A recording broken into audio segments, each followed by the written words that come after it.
Previously, in the Shattered Lands, taking stock of the situation, the heroes found the captured dwarf Rend as well as quite a bit of treasure. While they split the coin with the pack, Wolf told them he would forgo any of the magic items that they'd found. This seemed like quite the grand gesture, but the ranger assured them that he knew very well that they could never have taken out Skordag and his minions alone. The party went through the treasures that they had found, each claiming a magic item. Aelwyn chose a magic amulet, while Bertram took Skordag's enchanted hammer. Selvus took the magic boots, and Venric claimed the gauntlets of ogre power. The party also took quite a haul of coins, gems, and jewelry, even after splitting it with the pack. Venric's faithful steed Haste was gravely injured, and while he was willing to stay behind and hole up at the smithy while the horse healed, the others all refused to leave him, including the pack. Instead, they rigged up the old wagon at the smithy to drag the horse, Ruithane the elk pulling it behind him. Making their way slowly back to camp, they found things were still in order, watched over by two of the leftovers who'd been left there to guard. The weary, exhausted party went back then to the Temple of the Argent Lord, making their way there without incident, and were able to get care for the horse and see to the disposition of the camp. Wolf and the pack had to leave for Sothcote and made plans to meet with the heroes once they made their way there as well. In addition, the dwarven cleric Gravin Granitehammer that they'd rescued told them to seek him out in Sothcote, as they could possibly help each other. Rend was very grateful to the party, and both groups shared a meal at the temple that night. Toward the end of the evening, the young knight Sir Emran Drayton came to talk to Venric, thanking him for his mercy, and asking if he would be going to the winter tournament at Riverwatch. The knight hadn't heard of it, but told the younger man that he might indeed see him there. The group said their farewells the next day to their friends, hoping to see them soon.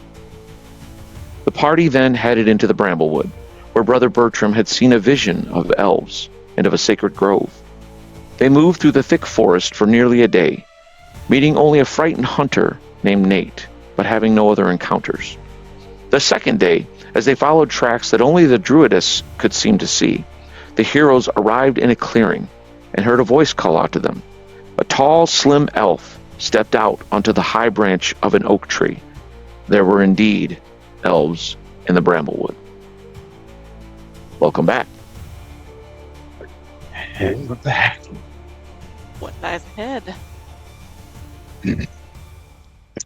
So, as you are making your way here, let me find my spot. I'm just going to reread this one section. To the average traveler, there would have been no sign of anything out of the ordinary. But to the Druidess's eye, there was evidence, though minuscule, that there are other creatures within the Bramblewood other than animals. The rest of you missed the signs, but your Druidess led you onward, deeper and deeper into the forest, following marks and trails all but invisible. After hours of trekking through the forest, you came to a clearing bounded by thick brush and trees all around. Edging into the glade, you were halted by a clear voice that echoed through the forest. Well met! Glancing around, you saw a tall elf clad in browns and greens standing high up in the branches of a large oak tree. What brings you to the Bramblewood? And you can see an elf that looks like this. Aelwyn? Hail, my lord. I am Aelwyn. These are my companions, Bertram, Selvus, and Venric. I've come seeking, well, you, the elves, and also a glade that I heard was here. Aelwyn? Shiasa's daughter? The same. He steps forward, throwing his hood back, and you realize, Aelwyn, you know this elf. His name is Aladar. He is a ranger, and a broad grin splits his handsome face, and he says as he looks down, I'd heard you were north. I was. I went to see my father, and when I came back, I couldn't get back in. Aladar, what are you doing here?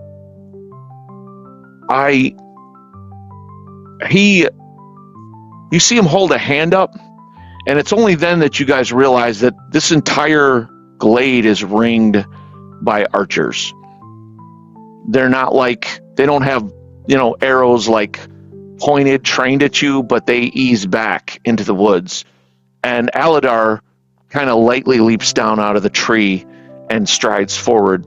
And you could see Aladar is he's powerfully built, but he's slim, he's an elf, but he walks towards you and he just kind of shakes his head. I can't believe it's you. When last I saw you, you were still just a girl, and you remember Aladar in your youth. He was a friend of both you and your mother. He actually was trained by Shiasa for a time, and you remember she was pretty harsh. She was a pretty harsh, taskmaster, but she taught him a lot, and he was always kind of around. And as he comes walking up, he kind of nods at each of the rest of you as well, and he says, "Well met." Hail. Well met. Well met. Yes. What was it you had asked me, Elwyn? Well, do you know why I couldn't get back into the Weald? Yes. He glances at each of the others. I can vouch for their behavior, if that's what you're concerned about. Can you vouch for their discretion? I think so, although Celavis doesn't really like to tell me his secrets, so I don't see why I should tell him mine. He kind of shakes his head. He goes, "Still haven't changed much, have you?" Changed for what? If you'd like to talk privately, we can. If you say you trust these men, that is good enough for me. If you say that. I trust them. Well, he looks at each of you. I see you've become an adventurer, traveling with a knight, a wizard, and a cleric, unless I miss my guess. Yes. And a petty thief. And Copper says, "Ain't nothing petty about me." It's our trap finder. He doesn't really steal things. Oh, I'm sure. At any rate, to answer your question, I guess the Court of the Moon made a ruling. And when things got out of hand, they were forced to take action, and the borders of the Weald were closed. Elwyn, you must understand there are many of us that do not think that any differently of those of you with human blood than the rest of us. I dare say most of us do not, but Court of the Moon, as you know, the nobility, they are different. And so the ruling was made. It's wartime, Elwyn. I'm sure you know. Now, and he looks at each of you, especially, glancing over at Bertram and Venric, who look, like men of martial prowess. He says, "I can assure you, we're not here in the Lonely Valley to harm anyone, especially the citizenry. In fact, we just yesterday shepherded a hunter, though he knew not that we shadowed him, and kept him safe." Yes. We sent him back west to his village. Good. He was, I think he was lost. But Aladar, not only were the borders closed, I heard the other half-elves were ejected. Those are two different things. They are. I don't claim to understand it, Elwyn. I can't fully understand it. I simply know what the court's ruling was. There was an uproar about it, And Why was suffice it, Do you know why wasn't word even sent to me though? I mean, I don't understand. you would have to take that up with your mother, Ellen. I don't know.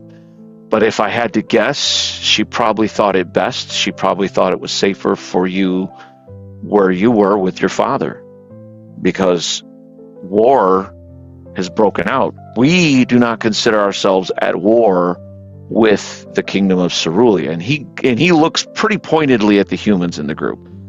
However, there have been ongoing hostilities. Now, to be fair, there were mistakes made on both sides, in my opinion. But there are, I will simply say this, there are warmongers on both sides. And I can simply, there are elves who believe, and again, much of the Court of the Moon holds this belief, including the Lunar Queen, that it is time that the elves completely withdraw from the world, having no dealings. Many of the people of we of the kin do not agree with this.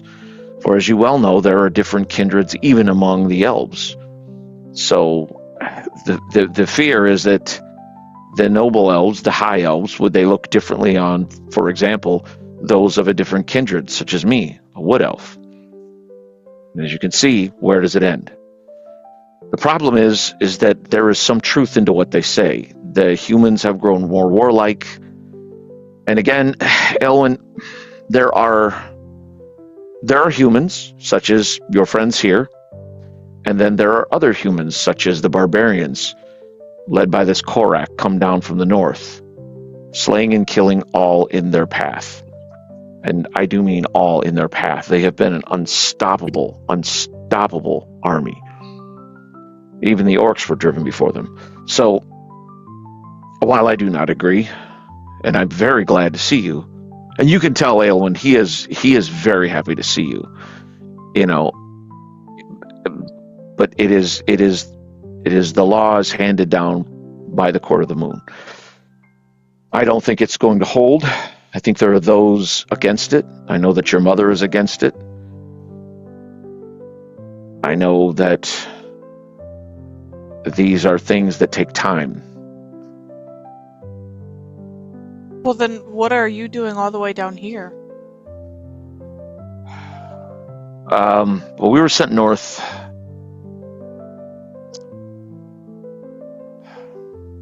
I can't completely say why we're here, but I can tell you some.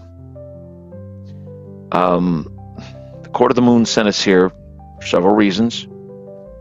Again, we're not here to harm anyone. And while some might consider this trespassing, Aelwyn, as you know, we tread these forests long before any humans set foot here, to include when the Lonely Valley was completely covered by forest. So we've had our own troubles. We lost a patrol over a week ago scouting the ruins of Fartham. That accursed place. We've had trouble there as well.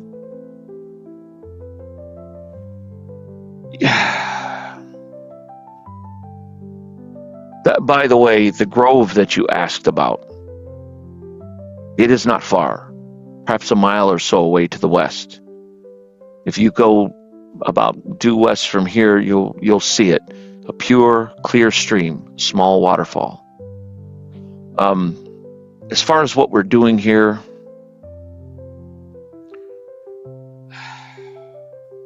the losses in the war are part of what's going on.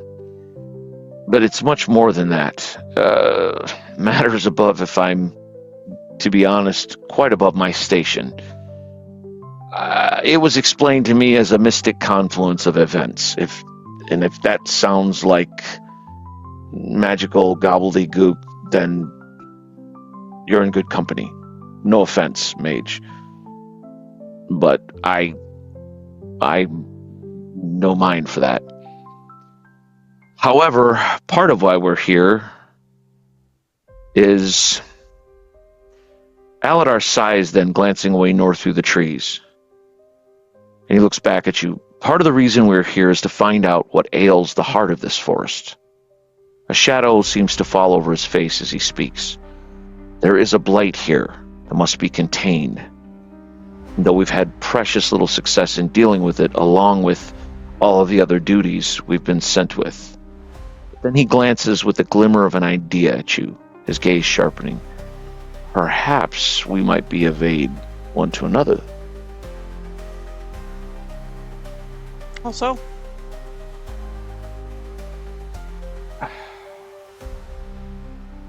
in the heart of the forest lies an ancient elven tower. He looks around, lowering his voice, almost not on purpose, just absent-mindedly, as if sharing knowledge that he shouldn't be. Now fallen to ruin, this place, once known as the Pale Tower, was the northernmost edifice constructed by our people. I've recently learned that it is more than that. He sighs heavily again, loath to say more, struggling internally. After a few heartbeats, however, he continues. Apparently the Pale Tower was built at a convergence of arcane streams, said to be invisible to the mortal eye. Nonetheless, it was placed here for reasons beyond my ken. Aladar shifts uncomfortably then. I was sent here because someone has reopened the tower after hundreds of years.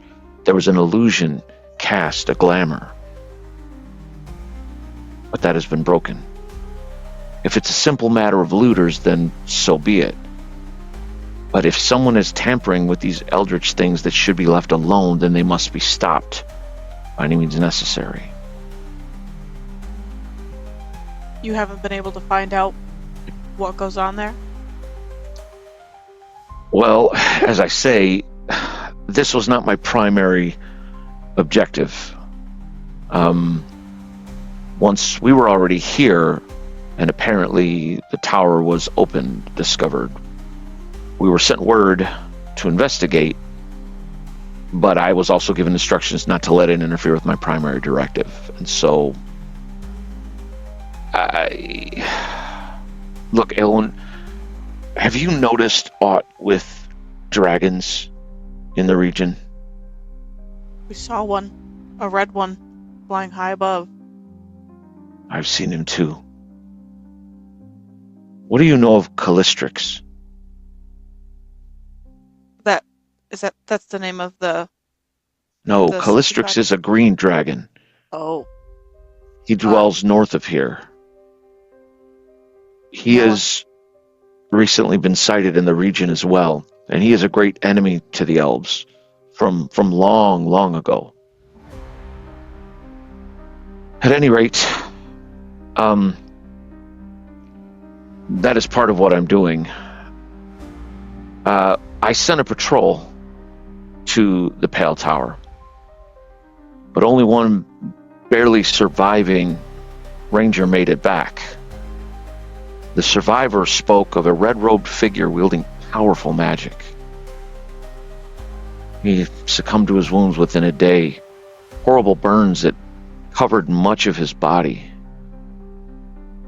He raved in his final moments about this Crimson Wizard. I cannot spare more of my rangers to deal with this. If you would be willing to look into it, I can give you whatever aid that I can give you. I can also tell you, Aelwyn, that if you would be willing to do this, this help might well allow you to return to the Weald, at least to meet with your mother, temporarily, though it might be. And for your friends, they say that the Pale Tower contains treasure. And if it's there, it's yours for the taking. Whatever was left, it doesn't matter. But it's more important that this get dealt with. Now, eventually, some of the druids we'll see to that, even if we can't hear. But we need to find out what's going on. I need to find out what's going on. So I have to prove my loyalty to a people that I spent my whole life among? He kind of looks at you, and he senses your exasperation, and he steps a little bit closer, and he looks deep in your eyes. He's like, Elwyn, it's not the people.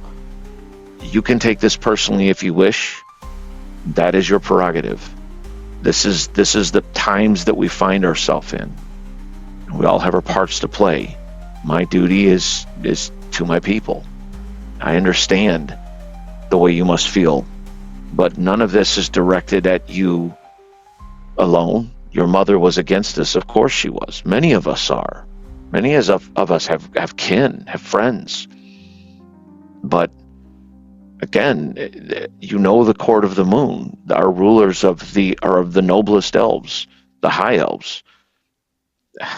Their word is law, especially the Lunar Queen. I don't think that this will hold. To be fair, Elwyn, and to be fair to our queen, to be fair to our court, they believe there were spies, half-elven spies, among the people. Now, I do think it was a rash measure to simply expel all half-elves, but there was some cause. Right, wrong. I have the luxury of not being in charge of a nation full of people, and I can tell you that simply leading my elves in to combat, my rangers, I bear that weight very, very heavily. So I cannot imagine what it is to lead a nation. Yes, and so easily do we discard right and wrong with such justifications. But none of that matters here and now. Let me think. I need a moment. I need to talk Very well. to my companions. And Before we talk, I must ask our new elven friend, what means the elves? What do they intend to do regarding the war between Cerelia and the rest of the kingdoms in Vost? Will they just be neutral and retreat into the forest?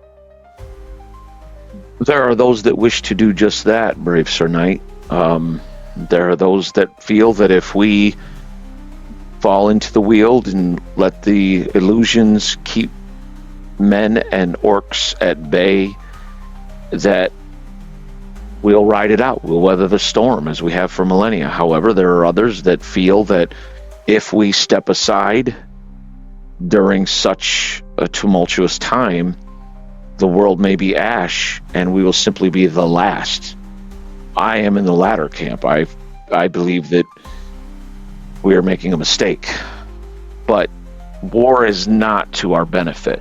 We were ever allies with the Kingdom of Cerulia. There was an unfortunate incident within the forest I'm not at liberty to really speak of. But as far as what the Court of the Moon will do, all I can say is that for now, the Kingdom of Cerulia is not really the threat. They fared no better, no offense, but your countrymen have fared no better in this conflict down here in the Shattered Lands than we elves have. As I say, the orcs were rampaging, and it was a problem. But there are also undead to the south. There was a town known as Dahlbergen that undead overran, at least last we knew. Of course, there were humans still there. And then the Northmen came. And those barbarians have driven all before them. They've been unstoppable. As I say, but I don't truly believe the Northmen are even the problem. They seem to be driven by something themselves, and while there have always been barbarians within the Shattered Lands, these Northmen came seeking a new home, it would seem. They took a ruined castle. Their warlord Korak led them into battle, took a ruined castle in a titanic battle from orcs, and then set up that as a settlement. And it is growing into a town now, barbaric though it is, known as Korak. And so things have changed. But as I say, the Northmen are not... I fought against them myself. But how can I explain this? It's understandable what they're after. And they're not trying to overthrow everything. Bost, however, I'm not at liberty to speak of what I know that they're doing, but they're not driving down here on a military campaign. There's more at work. You know what they're doing. Awaken the Crimson God. How do you know this? And he steps forward when you say this, his eyes kind of widening in shock. How do you know this, Helen? Because we were attempting to find one of the artifacts that's needed to do so. And we couldn't find it. It was taken. Which artifact? The Eye of the Great Worm. It is not still safe with Father Gedwin at the temple. It is not. That is one of... He glances over at Bertram. That is one of the things we were supposed to find out. Shiasa and Gedwin were of old friends, and she swore that it was safely there within the temple. They did their best, but they were overwhelmed. Well, Beastman. Well, you should know that in the Grey March, it was said that Dark Elves there reclaimed at least one piece of the dragon's staff. If you know part of this legend, you may know all. There were adventurers who strove with these Dark Elves, but apparently they were laid low, some of them taken.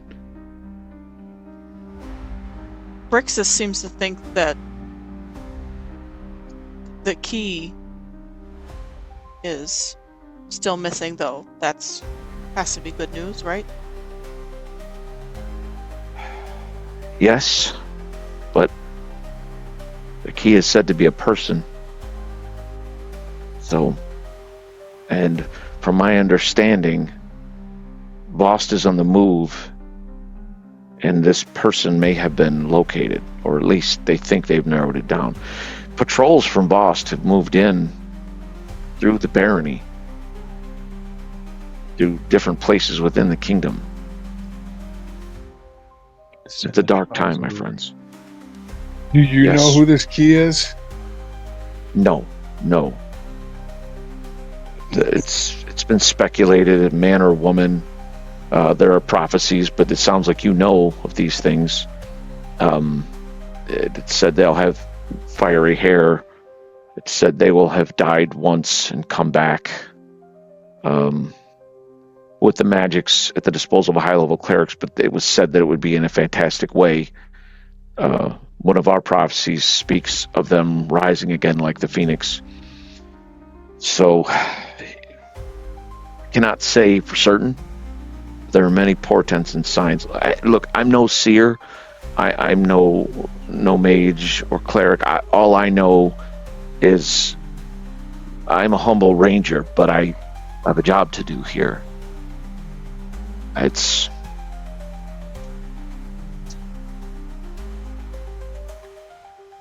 Look, I'll leave you alone to speak. And he like, you can see him reach out, and almost as he's, hold on, let me do something here. Nope. Thing. So almost as he kind of turns from you guys and places a hand on the tree, you see that there's suddenly like a rope, and as he just kind of tugs like this, he's drawn up into the tree. I turn to the others. Best talk as if we're still being overheard, because we likely are. No, you're not. Sorry. A little bit louder.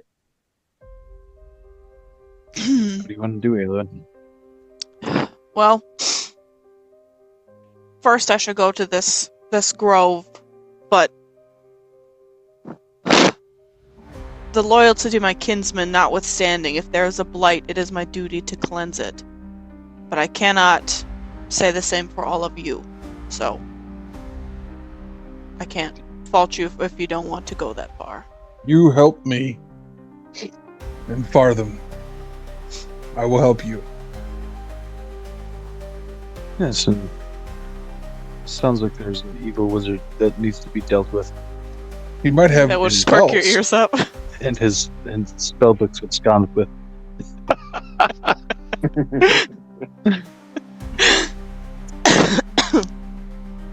But when haste was I'm laid low, up for it. nobody left back and Fartham when haste was laid low. I'll help Aelwyn. Thank you. I appreciate it. Celibus. Yes. What does abscond? It means stole very quietly.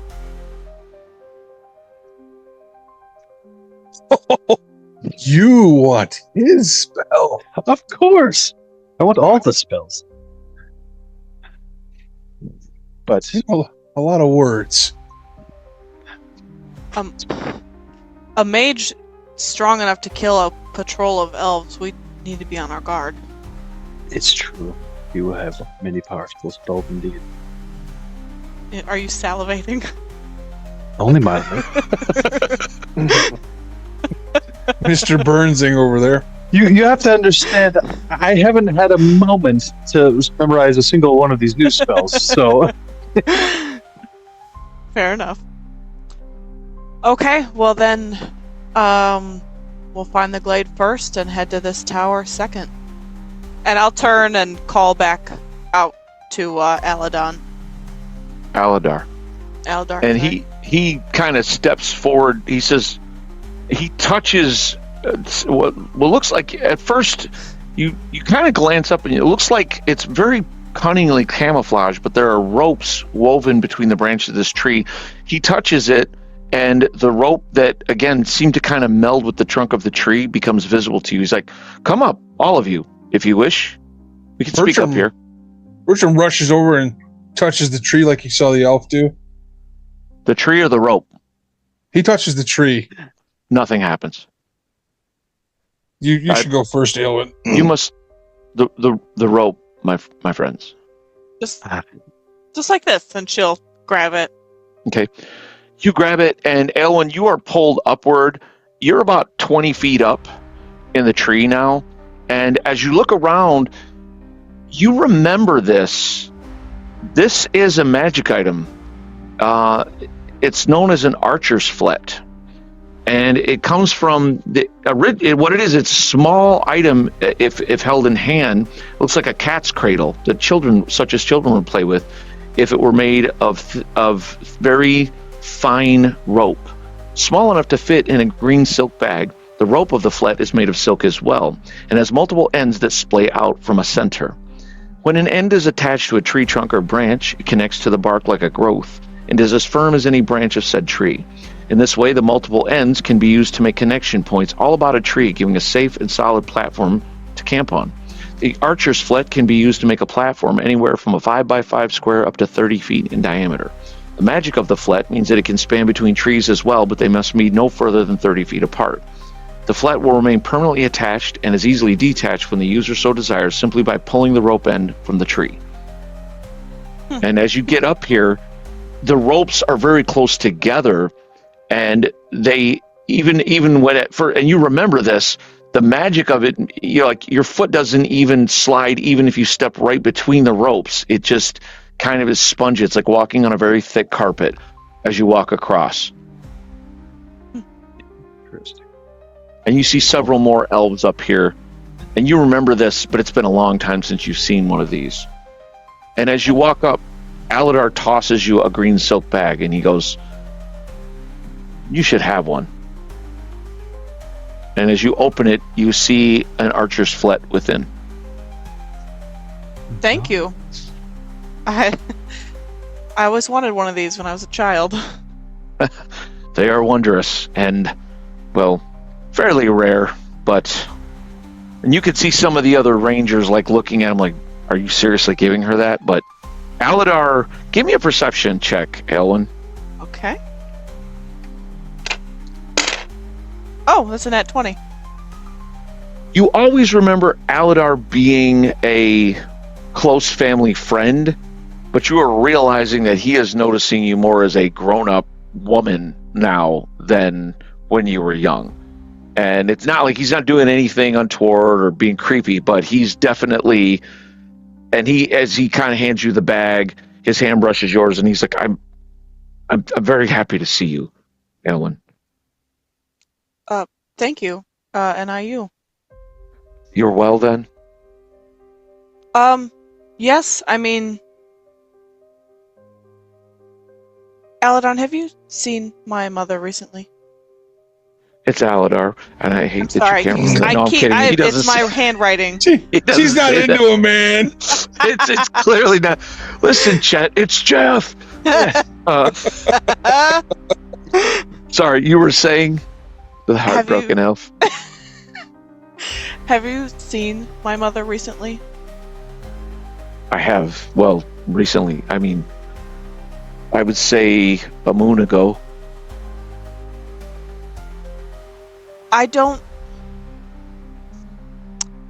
My father died while I was there with him. I am sorry, Elwyn. Thank you. I don't know if you should tell her that, or when or if I'll ever see her again to tell her that. So... You will see her. You will see her. I believe if nothing else, if you can aid us here. Elwyn, you should know your mother has been challenged. By the circle? Yes. By who? I don't know. I cannot say. Has it passed yet? Her trial? No. It is in the spring. But Elwyn, it is a half-elf who has challenged her that I do not know. And it is someone she does not like. He is, from my understanding, I don't know him, I've never met him, but he's said to be quite savage. And there are those that say he means to kill her for some slight I don't know about. But it is the spring equinox when this is, you druids have your ways as well. I can't. There's no way I could explain to you your own ways, but it won't take place before then. But I just feel like you should know, because I do. You know your mother loves you. I think a lot of, if you feel like she's abandoned you, perhaps you should maybe understand that she has things of her own. Well, part of the reason I'm here, Elwyn, I challenged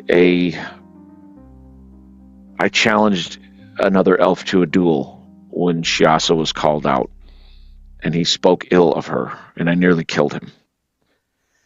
And it led to this posting, as he was a high elf. But I don't mind. I really don't. Your mother was always good to me, and regardless of that, I'll not hear her name sullied in any way. But I just felt that you should know. Who is this half-elf? What's his name? I don't know. I can tell you they call him the Raven. I can tell you that much. But as far as who he is, it's strange. And the druids, see, they too were exiled, if half-elven. But They as purged you know, the circle? but they cannot purge them from the sacred groves. So they're limited. They have to stay there. It has made many of them very, very bitter. It's all gotten out of hand, Elwyn.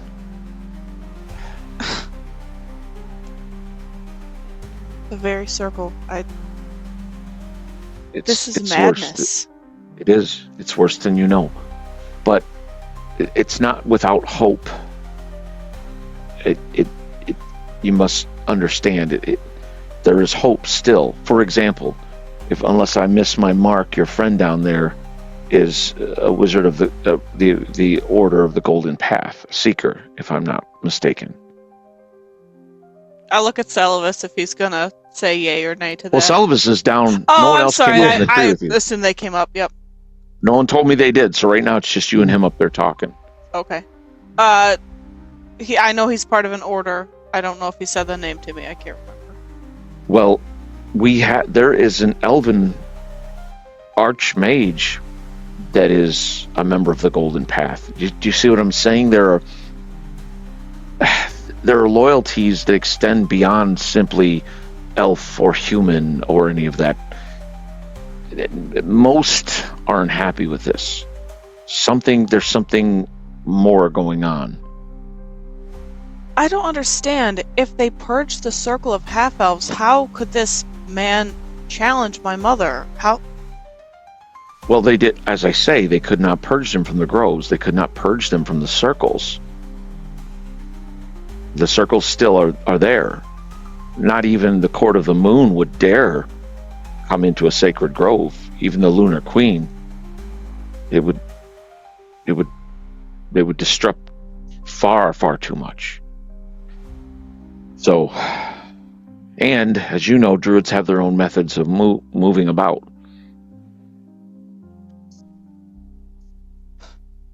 I must tell you, I don't know why I bothered to hope, but I feel like I'm leaving with less answers and more questions than I came with. Ellen, I'm going to say something you may or may not appreciate, but these are perilous times, and all about you, it's a roaring ocean. You're going to have to I understand that. We have my companions and I have not just been having a great time in Fartham. There's evil everywhere. Yes, there is. And everyone is doing what they think is right. Some of what they're doing, I disagree with. Some I agree with. I do not think the Kingdom of Cerulean is our enemy, even though they have spilled elven blood. However, elves have spilled cerulean blood, just the same. But as you know, not everyone is of the same mind.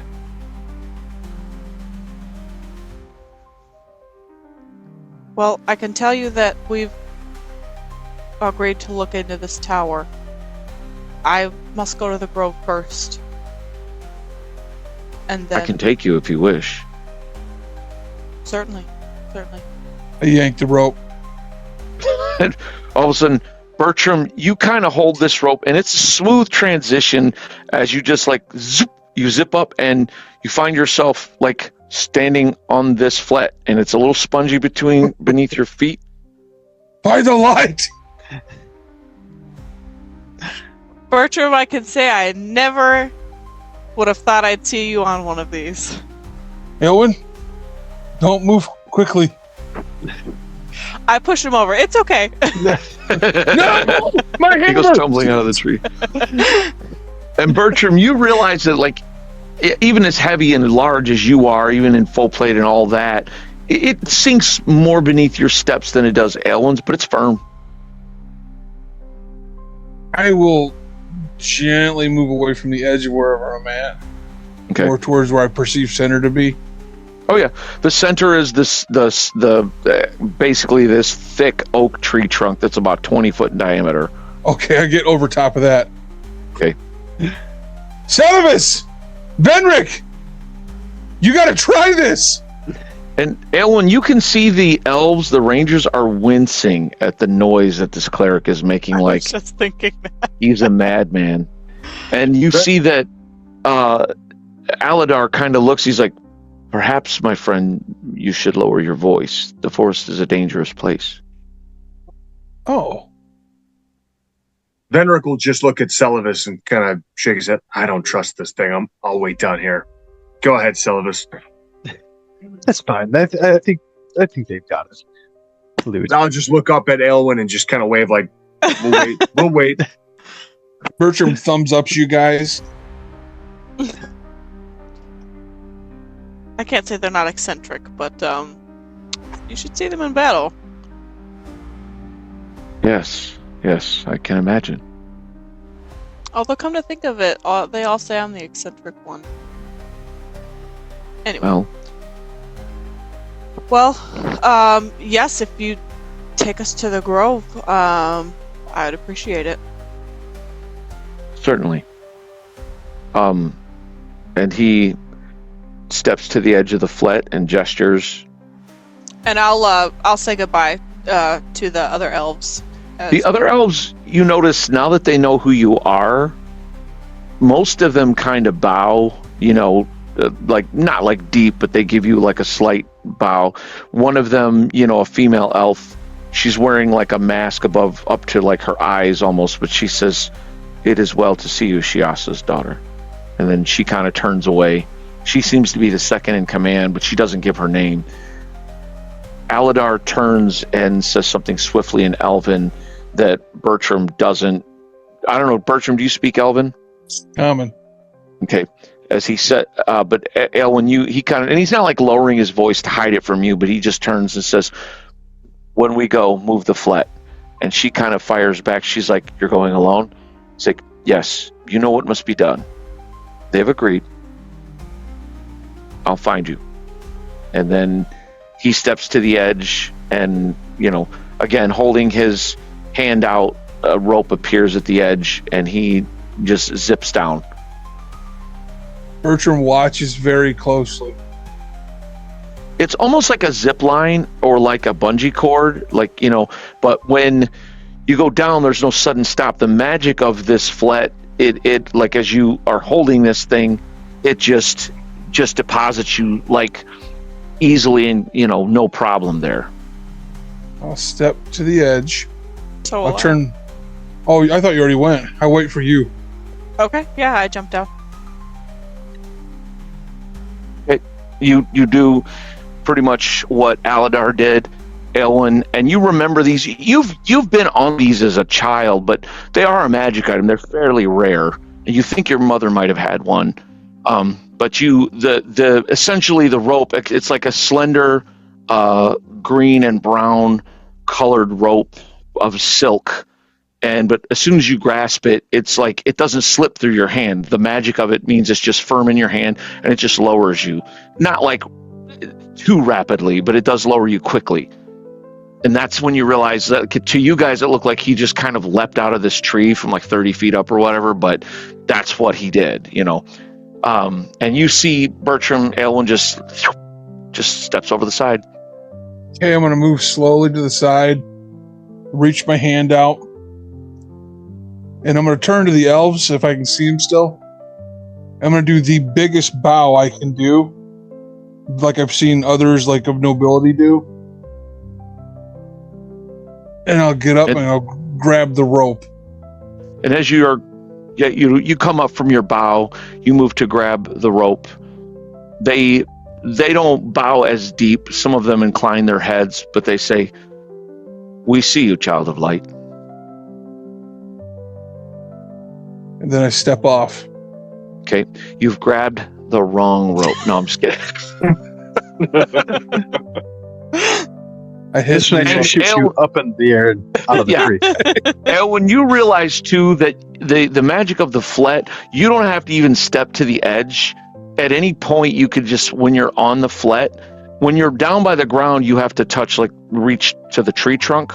But when you're up on the platform part of it, you can simply, reach out a hand and it will drop you from any point of the flat, almost like through the floor. Oh, okay. That's cool. Nice. All right, And you now have an archer's flat.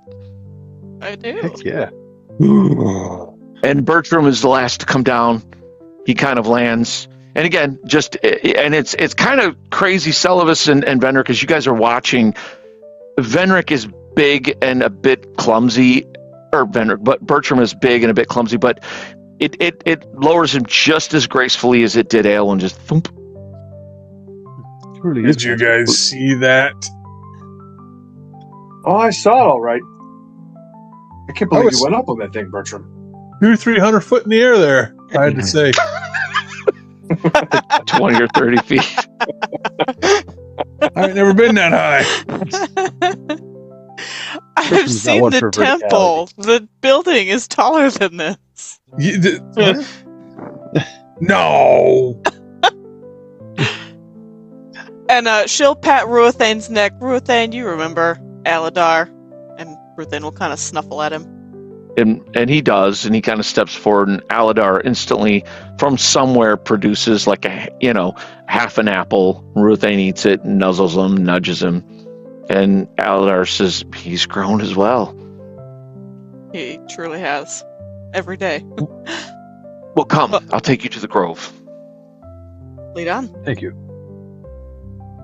Following the elf ranger, you make your way for perhaps a mile through the thick forest to a grove ringed by a dozen massive oak trees that surround it. These are at least twice as big as the one the Flet was in. They surround the grove at a distance of perhaps 100 feet. Within this ring, no plant larger than a fern grows, but the ground is thick with soft plants, ferns dominating. The grove is bisected by a stream fed by a small waterfall that drops from about 20 feet in height at the north of the grove, right where the clearing begins, running north to south where the stream exits. The air seems to be hushed and very still, save for distant bird song and the trill of insects here and there. There is a weight of something ancient, something primordial and sacred here. And Aladar kind of stops outside the grove. I will not enter.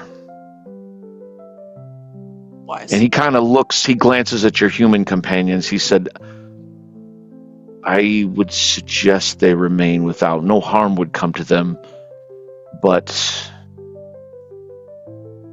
the spirit of the forest would be displeased. This is holy to you. I will remain.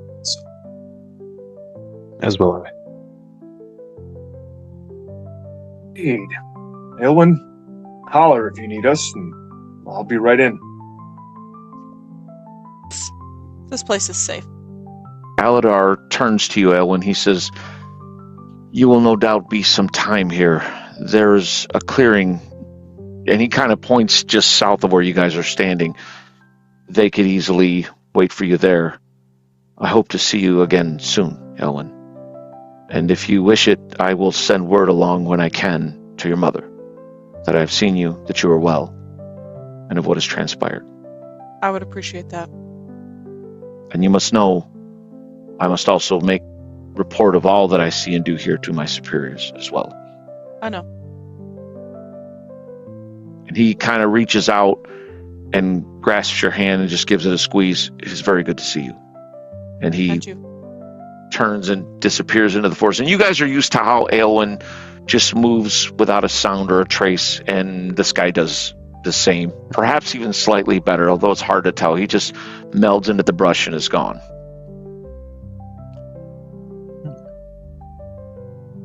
Okay.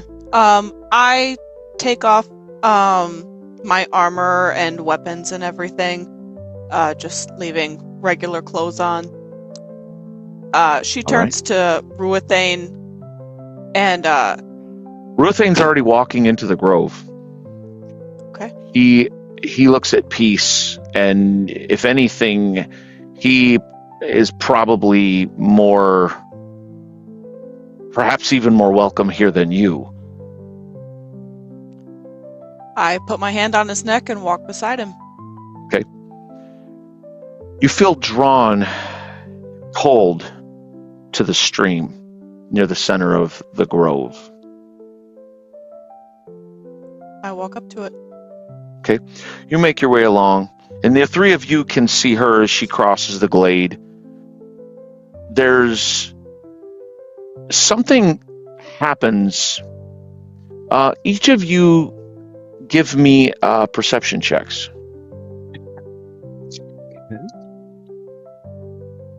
Got a 13. Got a 19. I got a 3. So, Celavus, you're kind of just looking around the forest more than anything. You glance, you see Aelwyn's okay. Venric is just his thinking inward, perhaps about the war, what it means for the elves to be drawn into conflict against Cerulia.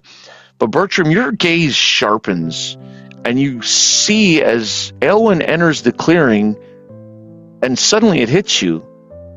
None of these plants are withering, dying. It's November.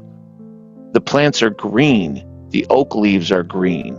The ferns are in full bloom. The flowers within this meadow. And Aelwyn, it hits you as well as you begin walking into this glade. It's like full summer in here. And it just, as you're walking, you have to take your cloak off. It's just, the heat is not terrible, but it's feels like it's warm and summertime, even though it was a cold November rain just earlier today. You make your way down to the stream, and there's a part, not the larger waterfall at the north, but there's another small waterfall, and you look at the water almost mesmerized, and before you know it, you're sitting cross-legged next to the water. Ruathane drinks, gently lapping at the water there, and then he lays down next to you, and he completely falls asleep. And you three make your way, I'm assuming you go to the clearing that the ranger pointed out to you? Yes. Yes. You guys start chopping down some trees, or? Yeah, I cast a burning hands. Singing Right, really right. loudly. Elwyn, you realize you can distantly hear them, but they're not even maybe a couple hundred yards away, but it's almost like they're in another world. And your eyes close, and then you realize you can still see. You can see around you, and then you realize you're hovering above your own body. You can see Ruathane. You rise up from your body until you can see the canopy of trees spread out beneath you. Looking all around, you see the distant flash of the silvery spike of the Temple of the Argent Lord. You see the ribbon of the Tor Brook to the south. Far to the northeast, you see what to your eyes seems to just be like a blot, like a darkened grayish black smudge. And you know that there lies the cruel tower of Ebon Tor. And then you suddenly feel just surrounded by life as you're able to see a rabbit a mile away just moving through a meadow, a wolf stalking it not far behind, humans in the village of Ruaven 10 miles away. And then just as it becomes all too unbearable, you find yourself back in your body again. You gasp, open your eyes, and feel like overwhelmingly like you need to take a drink of this stream. I do. All right. As you do, you lay back almost as if drugged, although nothing is wrong with you. Your body is suffused with calm, peace, warmth. I don't know if your hit points were down at all, they're completely healed. Okay. If you had any ailments, they are gone whatsoever. I don't think you ever got any insanity points at all. No. Okay. Hours pass, and it is nearly evening. You guys watch her from time to time. You check in on her. And when you feel like you're learning as though it was when you were small, learning with your mother, and there are several spells that begin to coalesce into your mind. The first is Barkskin. Nice. The second is Slow Poison. And the third is one you've only heard about in legend, and is a spell known as Summon Entlings. Whoa. And this spell will summon small ent-like creatures to guard you and do your bidding. And let's take a break. All right, so it is full dark, and you guys are just kind of, thinking, okay, should we go check on her? And Aelin and Ruathane kind of walk out of the glade noiselessly and just appear. There's just enough light where you can see her, and you guys I would assume you guys make a fire at least out of some small sticks, because it is November. And Aelin had talked to you guys about maybe if you made a fire, make it out of dead wood and things like that. Would you guys have done that? Yeah, Or would you have waited? Just going around just to make sure we didn't grab anything that was like living. But we'll take the extra time. Okay, so you get a fire going, and Elwyn, you kind of walk into the fire, and as you leave the glade, you feel the cold hit you again, and you realize like it was almost like walking into a dream. And Elwyn, as you look back at the circle, you can see the plants are actually now they're dead. They're the oak trees are still there, but they don't have their green leaves on. They don't, and it was there. Your friend saw it as well, but it's like it almost woke up at your presence there. Well, they'll bloom again. Strange magics indeed. It's at nighttime already. I feel like I slept for a week. What happened? Oh, it's hard to describe. I flew above the lonely valley. I could see everything. I could feel everything. I could feel your hearts beating down here. I could see all the creatures, all the people. And it was too much, but also it was beautiful.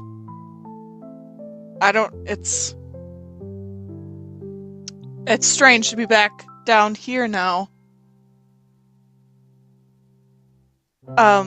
Interesting.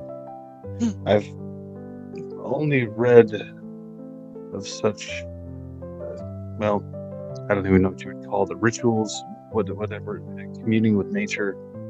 But I've always been curious about what you druids get up to out here. Have you been writing notes? Oh, immense. That's fine, but please don't write down the location of this place. If I'm being honest, I don't really know at this point. I'm already lost in the woods. How do you not know where you are? I use you. You're my guiding North Star. Otherwise, I'm lost. I feel like invigorated. I think I could keep watch all night. Although I don't think anything will find us here.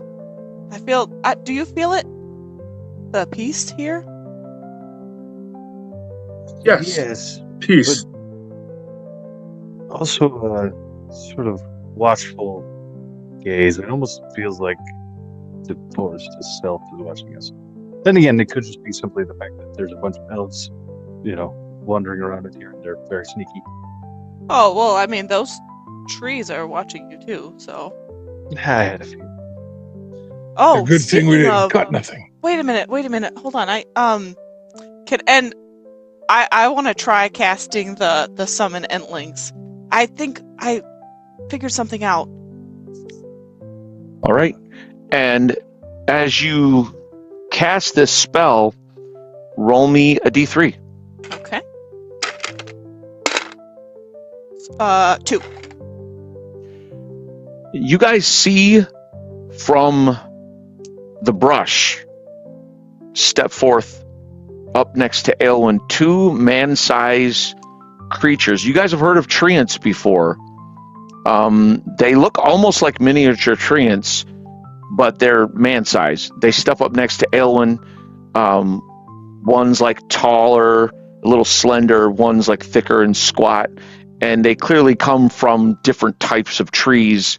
And they step up, they look at Aelwyn as if, you can see deference there. They look at you 3, and as you almost get the sense that they're talking, but what it really sounds like is just like when you hear, trees swing in the wind, branches, but Aelwyn, you hear, "What would you have of us, mistress?"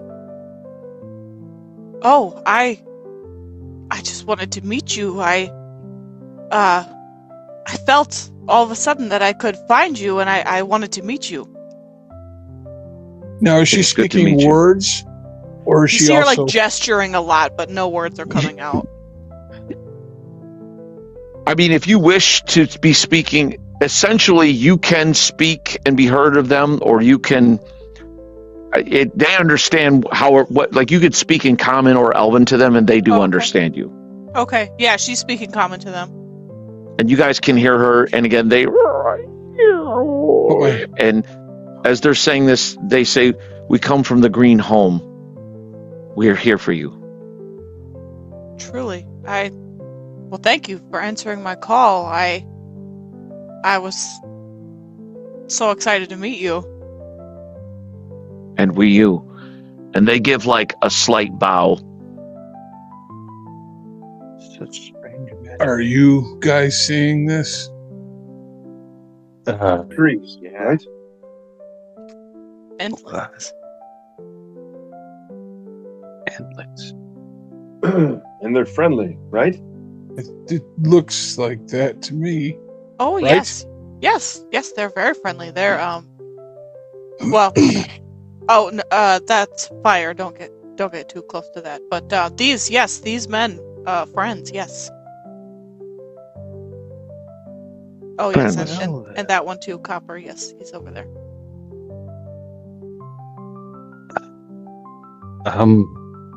Itself is like half bent over, just like staring very closely at these things, just fascinated. Just kind of, you can see he starts actually like sketching out like what one of them looks like a little bit. It's fascinating. And they're kind of staring, somewhat impassively back, but they're looking at you as well. Well, that's a nifty new power. Yes, I feel invigorated. Well, thank you, my friends. I will not keep you for no purpose, but thank you for answering my call. All right. Do you dismiss them? I do. All right. And they step back seemingly into the brush, and then there's just like a rustling, and then they're gone.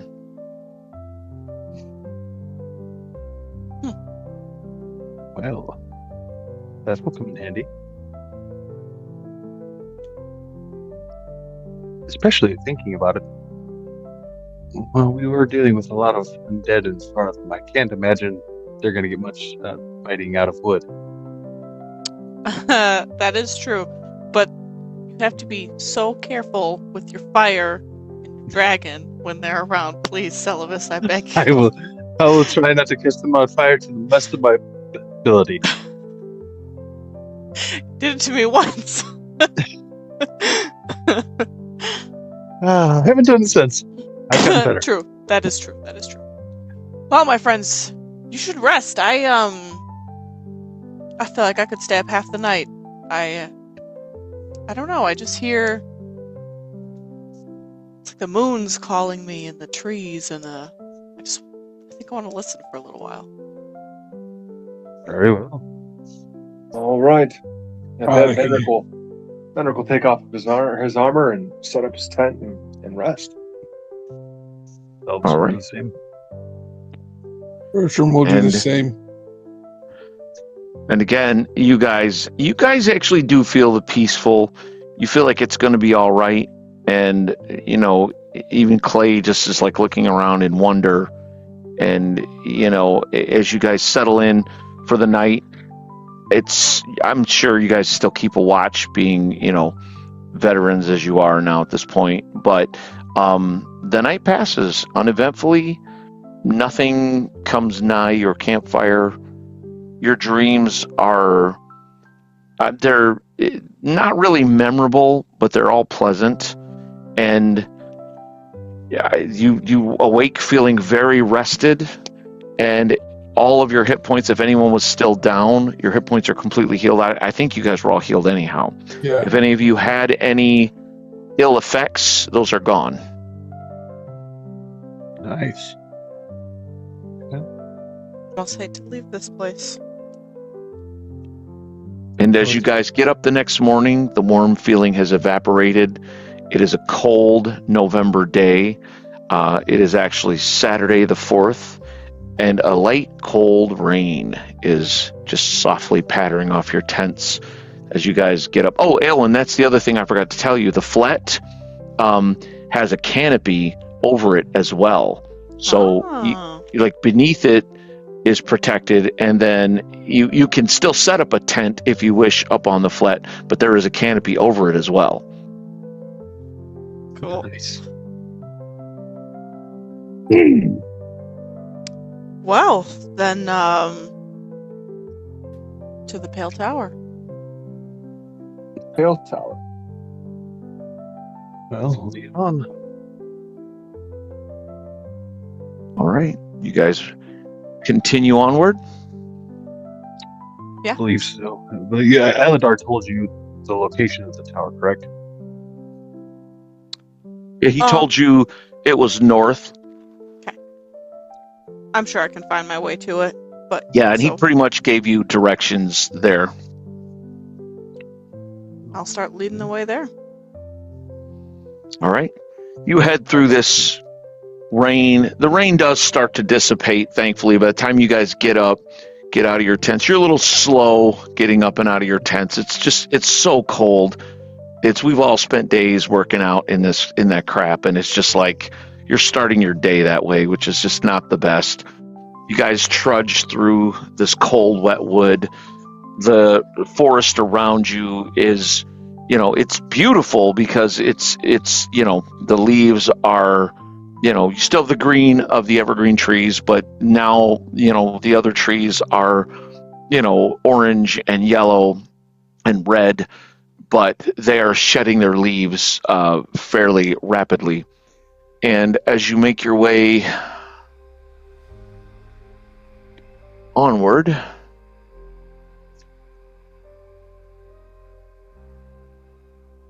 come upon a sight.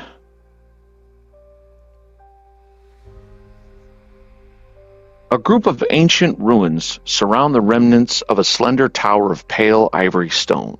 While the other buildings are of gray and brown stone and seem more utilitarian, this central tower is of similar design, but with different stone and more attention to detail. In the center of the broken tower is a statue of the same pale ivory stone. And again, you guys are coming from right about in here, this direction. You're not up in there yet. That's kind of the direction you're coming from.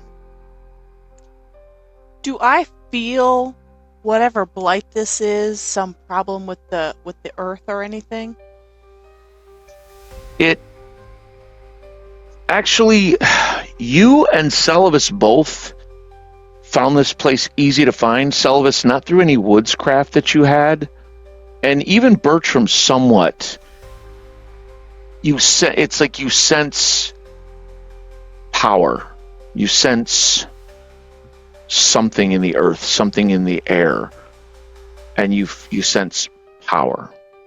So the wizard, the cleric, and the druid all can feel like the thrum of power from within this place. Although, Aylwin, you sense it perhaps more keenly, and as you get nearer this place. Let me just make an adjustment here because I want to get you guys the best passable view.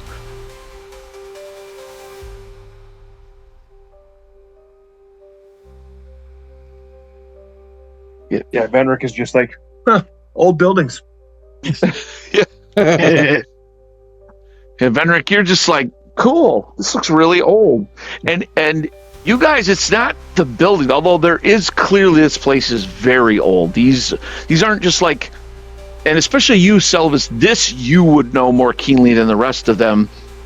You kind of see these ruins in the distance, and as you guys start getting closer, whereas some of these guys are like, oh yeah, old buildings, as like Venric might be, you realize these are old elven buildings. And these buildings, especially the tower, could possibly be a millennia old. So these would probably have been even from the last stage of the elves. Yes, exactly. Yeah, okay. Oh. Okay, well, I think we've decided I'm going to sneak up. So what I want to try to do is on the right, that tree that's like more red than orange, and it's super close to that one ruin. I'd like to use the flet and get up in it. So which tree? This one? Nope. The Or next no? one down the line. Nope. This one? The other way. Sorry. This one? Yes. Okay, gotcha. Sorry about that. No, you're good. Okay. Are you going up on Ruthane, or no? You said you're going up yourself, and you're going to use the flet to get up in it. Yeah. So I'm gonna like sneak, around those ruins, as much as I can. I'll leave Ruthane with the others, and yeah, sneak to that tree. Okay. Well, first of all, I don't approve of using the items that I give you guys. So it's just all right. But if I don't play with it, what's the point It's of it? not like us using. Noted. Thank you. So, Aelwyn, you make your way around, and then you climb up in the tree. Let me hold on a second. Shift over. This will give you a slightly better view. That's pretty cool. Yeah. Heck yeah. Give me a stealth check. Okay. I got an 18. All right. Okay. You stealthily make your way along the edge of the ruins. You get to the edge of this tree, and you you pull the flet out of the bag, attach one end, and then using the rope, you're pulled up into the tree. How high do you go? The tree itself is about 25 feet high. Okay, so maybe like 20 feet, because I'd like it to not be visible that the flet is Right. in this tree from the Okay. outside. Yep, and then you can just keep the size of the flet, no bigger than the diameter of the tree, which is maybe about, 15 feet. So you're up like in the center of this. Okay. And you're looking out. How long do you watch for? I'll give it like 30 minutes. Oh, okay.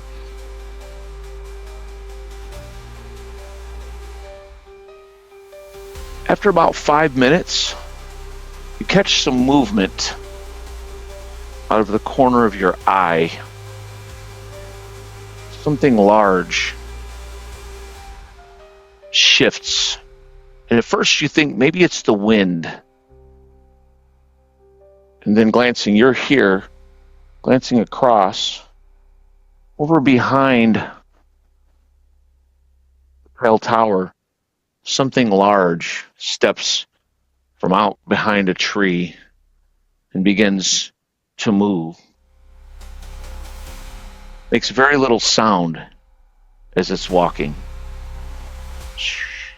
It almost sounds like the wind through long grass. Does it appear to be like making a beeline for me, or just sort of moving around? It's not like, doesn't appear to be moving with any kind of haste. But you can see it in the distance. Ooh. Uh-huh. yeah, I get back down, and I'm gonna leave the flet in that tree for the moment. Okay. And I'm gonna sneak my way back to the party. All right. Give me a stealth check. Okay. Oh, I rolled a 19 that time. So a total of 24. All right.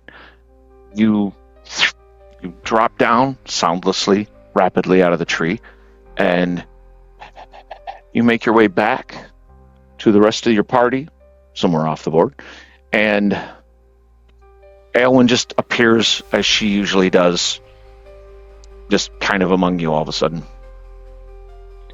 Do I know what that was? Give me a knowledge nature check. Ooh. That's a 5. Oh my god. It's some kind of a tree creature. Now, you rolled that with advantage, right? I rolled 2 2s. You were asleep when your mother was teaching you that day. You were chasing butterflies. Like, not even kidding to him. It's like, wow, even with advantage? So there's a plant creature in there. It's very big. I didn't see the wizard, but that doesn't mean anything. So yeah, it's really big. I don't know what it is. Is it hostile? I don't know actually. I'm not really I didn't really get close enough to find out. I don't remember that day. It was summer and it was just so hot. She just wouldn't stop talking. Well, what should we do then? I mean, I know this is an elven place, and this is a tree creature. Don't cut down living trees. That's what you told us. It's true. It's clearly different from an ent, but that doesn't necessarily make it evil. I'm sorry, I have to cut in here because I just suddenly have that memory of Incredibles where she's telling her, she's like, I know what I said. Listen to what I'm saying now. I don't know why that just popped into my head, but that's like, Eowyn, are you Mrs. Incredible, like the mom? Kind of. The group mom. So I could try to make contact with it. I don't know if it's intelligent or a thrall of the mage. I don't know. I'm just not sure without getting closer to it, which I did not do at that time. What if we go in there and this thing attacks us and we cut it down and Celevis casts a fire spell and Fire. forced on fire? You know, like. Well, pretty... I mean, if he did it within the environs of these ruins, there's not really trees growing in there. That's okay. And, no elf expects you to lay down and die for a creature that wants to attack you. If it attacks us, then by all means. Well, mounted on haste. Oh, wait. Sorry about that. Haste is not dead. I would like to try to contact it first before we just light it on fire. If that. Yeah, we can give it a shot. Bertram blows out his torch. Yeah. So how do you want to play this? Well, I mean, like Bertram was saying, maybe if we don't all move as one cluster, what if I came up one avenue slightly ahead of you, and some of you maybe came in from the other sides? I could try to talk to it, and then we could see what happens. That will work. Go get him, Ray. I mean, worst case scenario, I do have 2 burning hands stocked, so. Okay. Well, let's do it then. All right. Right. So yeah, we'll trail behind behind Aelin so she has some time to get out ahead and maybe try to talk to this thing. How far ahead? I'll be like 30 feet in front of them. Okay. Where are you going right now? So the smallish red tree that's like straight on. I'd like to come This one? through that avenue. Yeah. Okay. You make your way up. You don't, at this point from where you are, you don't see anything. And the group is 30 feet behind. So who's behind Aelwyn? Are you riding Ruathane, or what are you Yes. doing with Ruathane? Okay.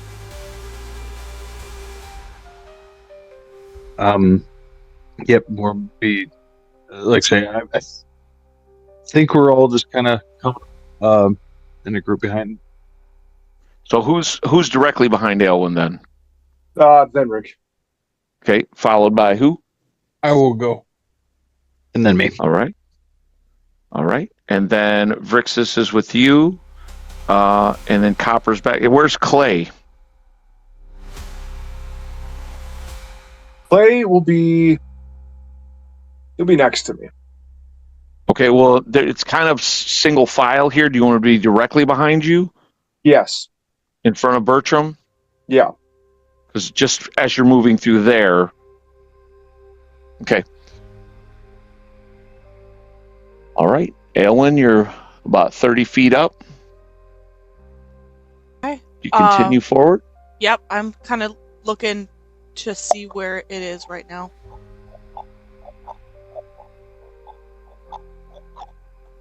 You're riding up, clip-clopping.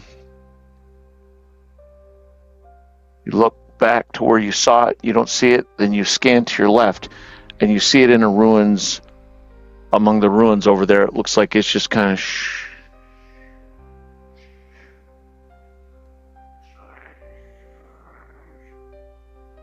Okay. I call out in Sylvan. Hail, Guardian. I mean you no harm. You see it turn to face you. And it begins.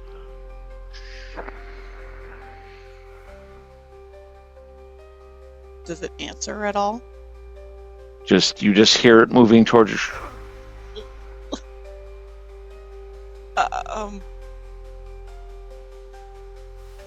Please, Guardian, we mean you no harm. We come to find the blight.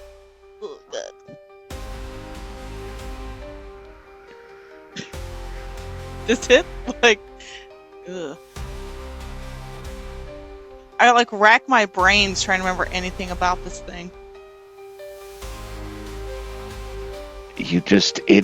It's some kind of plant creature that you were probably told about, but you don't remember. Okay. Getting close, Aelwyn. Just Big. hold on a minute. It Okay. rushes forward. No! The chipmunk speech has failed. I mean, Caitlin knew this was going to happen, but you know. As it lurches forward, it in that anime style, these like thick vines, as thick as small tree trunks, like lash forward, and the ends are knobbed like fists. As two of them slam forward, one on you and one on Ruathane. Oh, no. Your red, Ruathane is orange. All right, that is probably a miss on you, but Ruathane a 19. Oh, that's a hit. He likes to Oh kill my rounds. God! I just looked down at the damage on this thing. Good Lord! Oh no! For 14 in the head, Holy Oh. God! as Not Ruathane my leg. lurches to the side, and we go to initiative. Dear How God. pleased are you right now that we walked into that and did nothing? You know, though, it's like, what else am I gonna do? Am I gonna say light it on fire? So I get it. Especially Yeah. after all the telling of us not to do those things. Yeah. And we spent all this time with the elves and all their Yeah. LP plant stuff. That So is nature, though. It will kill you. Not all And trees As this are thing good. comes at you, Elwyn, its eyes flare suddenly red. Uh-oh. They weren't red before, but they flare red. as it Like- lumbers forward, slamming into your elk. Like the color of the mage we heard of. You What? guys call it. Now, Celevis, the Seeker. So you are 50 feet behind. Okay. So, I have 40 foot of movement with a regular move. Okay. I would So like 20 to, would put- Oh, say, go ahead, go sorry. ahead. Nope, you go ahead. I would like to just move up into the ruin that is off to the kitty corner left of this thing. I'm not going to go up near it. I'm just perfect right up in there. I'm just going to go up into the middle. Get up in there for. And there is brush and stuff in here, but what it is, it's November, so a lot of this is just like dead leaves and sticks and stuff. Is that about where you want to be? Do you want to be further No, that's perfect. I just want to get up in there and get close, but I also don't want to get too close where this thing might be able to swing up. You just All right. Brother Bertram. I'm going to move up as far as I can get. I've got 20 foot of movement. So you're about 40 feet behind Aelwyn. All right, I'll go where Celevis is going. All right, That behind direction. him. Next If I to go him. next to him, I'll do that. Yep, you got enough move to get next to him. You rush forward. All right. Next fastest, Aelwyn, the druid. thank God. And just so, Okay. hold on. Just so you know, there's your card. It's in there. It's just Oh. So I want to cast a Cure Mod on Ruathan because he just got jacked. Okay, that's a little better. And then he is like half blind. He got his bell rung, so he is going to carry us away from this thing. So we're gonna button hook around that corner to the right and try to circle back. okay. So when you say the corner to the right, you talking about here? Yeah, can he fit through that gap between the Oh, yeah. tree and the ruins? Okay. Yeah, he's How trying far to. is he wanting to go? Are you wanting to get back here somewhere, around the ruin and back here? Yes. Yep. Because Ruthane is fast. I mean, he can easily do that. Yep. So that's the what elk kind of just goes up and around past the tree where you left the flat, like there? Yeah. Would you say? Yep. Okay. And you guys rush up to help Aelwyn, and she rides away. Celevis, she's running. Oh no! I think honestly, Ruathan probably carries her of his own accord, whether she wants Yeah. to stay or not. Need Oh, to did buy you a did horse. you heal? Did you heal the elk? Oh, I did. Yes. So he's back up a little bit. Okay. Son of a bing bong. Terrible idea. This thing, as it moves towards you guys, it almost just sounds like the wind through tall grass, but also there's a faint squelching as it's moving, and each of you gets this vine thorn fist coming right at you. So we're going to say that red will be Bertram. Kill all All right. trees, Celevis. Celevis, I hit a 10. Oh, that's good. That's lucky. Was that a miss? That is a miss. All right. Bertram, I hit a 19. Well, my AC is a 19. How far we can do that? You know what? It wouldn't have been. You gave a ring away. Oh, that's true. That's true. It is true. That's okay. That's okay.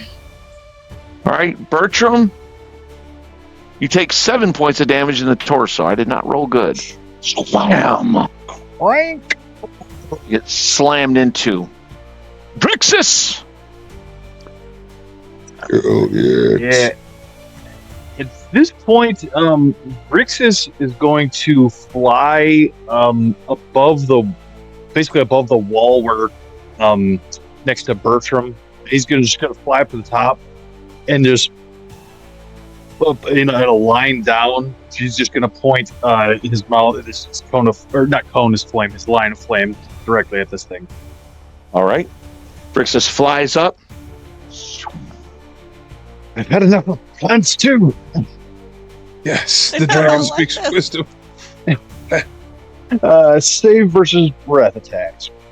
Okay, I'm going to read something to you. Mm-hmm. And you guys just start realizing this as this slams into you. You feel this faint sliminess as you get hit by these vines. This creature is unharmed by fire due to being soaked completely by slime. Go ahead, Selvus, and give me a knowledge arcana check. Okay. Retreat! That is it's going to be a 23. This is a shambling mound, Mother. a very dangerous creature. Had a feeling. Copper. He's going to run it behind you guys. He's got his bow in hand. It's a large creature, so as he rushes forward, he will take a shot. He's like, I'm here! I'm back in action! And God, what a first fight for Copper to just come back to Don't get something too like close. this. He's going to fire his short bow. Fiend! Oh, good Lord. Yeah, I hit a 6, so there's that. Yeah. And Copper misses spectacularly. Oh, hold on. Let me mark an arrow off because, as you know. Okay. Next up is Clay, who charges up boldly. Clay will hold. He goes to run up, and Venric throws his shield. Hold on, boy. All right, Clay holds, and finally, at last, Captain Hare. And Vendrick goes, What's that? A giant slimy tree? All right. And then I have 20 feet of movement, so can I double move to get somewhat close? Yeah, a double move will put you probably up next to Selvus if you wish to be there. Yes. Woo! And then Clay will move up behind me, directly behind me. Okay. All right. Next round. Woo! Can you guys feel it? I can feel a step back coming. A big step back. All right. Here we go. Copper fires another arrow at this thing. But I've got him zeroed. And his bowstring snaps. Oh. God. Nat 1. So cool.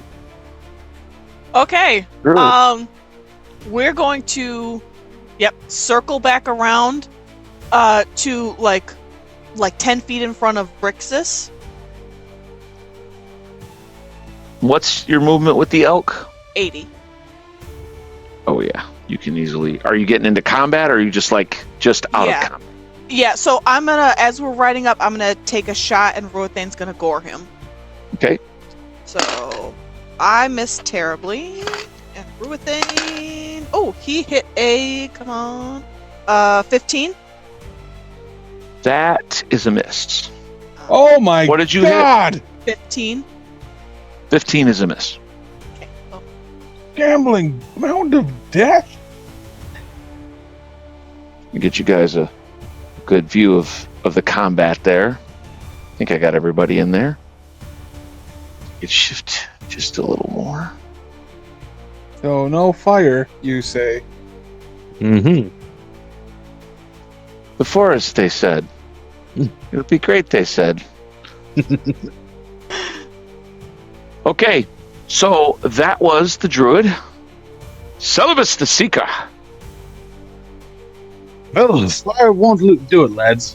To swords. And Selvus is going to cast mirror image on himself. Oh, Two swords, cast mirror image. And blades it is. no, actually, he does draw his blade as well. Okay. And so there are several Celibus's that all draw blades. How many Celibuses? There are.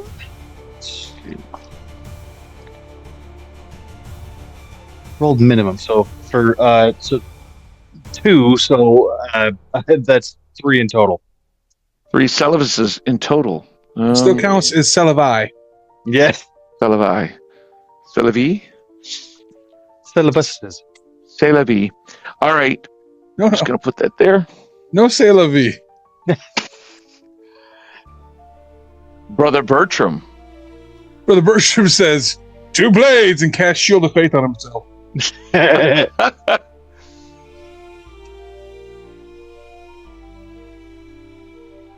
All right. Okay. Next fastest would be Vrixis, the Dragonling. Brooks is seeing that and seeing how big this thing is. He's going to hold at this point because he's not going to just get snatched up by this thing. He's smarter than that. Sir Venric! All right, Benrick will move up and attack.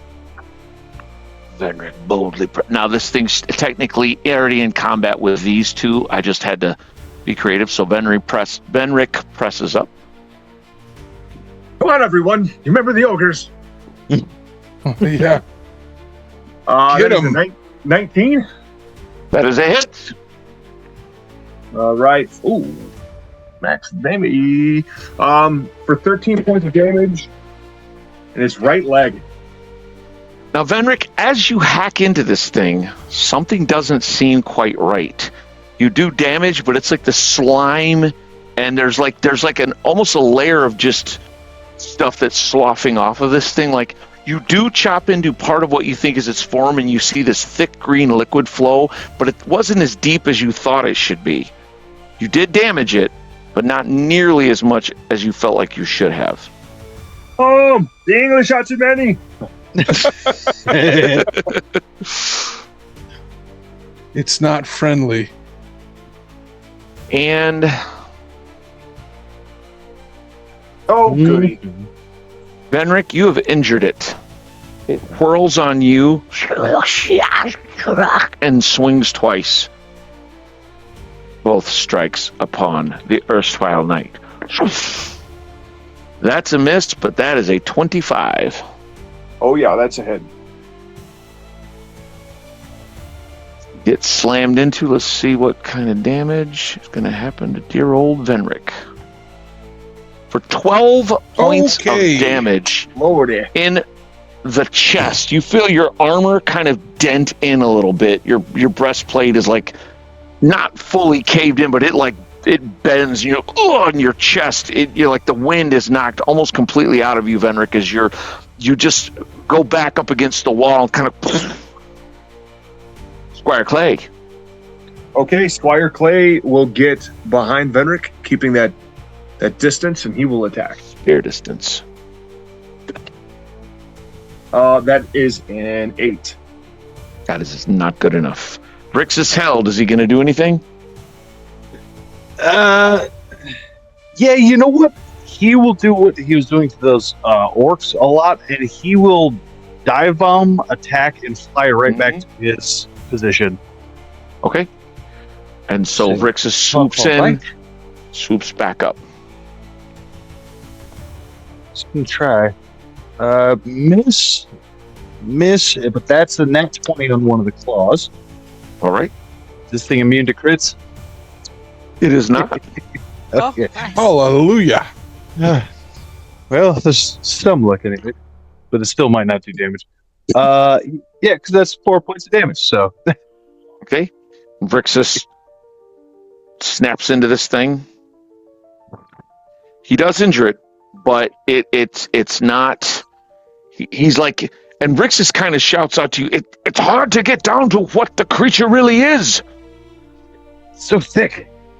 These things mostly are in the swamp, dense undergrowth. This is strange.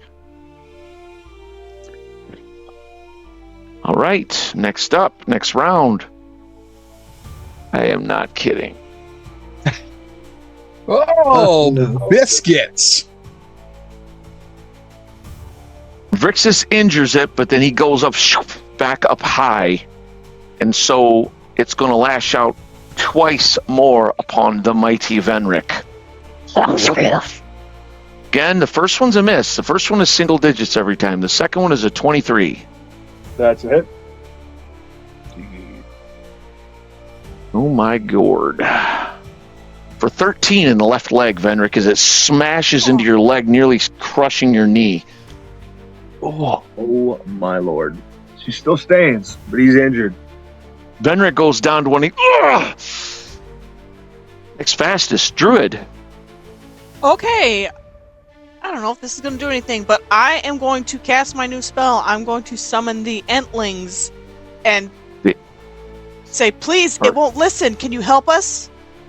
How many do you summon? I summon 1. Druid summons a single Entling to challenge. Where does this summon to? I'll have it go like right in front of me. It can attack. Okay, it will try that. Oh my gosh, dirty 20. All right. Nice. That is a hit. Okay, so it slams it for 5 points of damage in its right leg. All right. It does damage.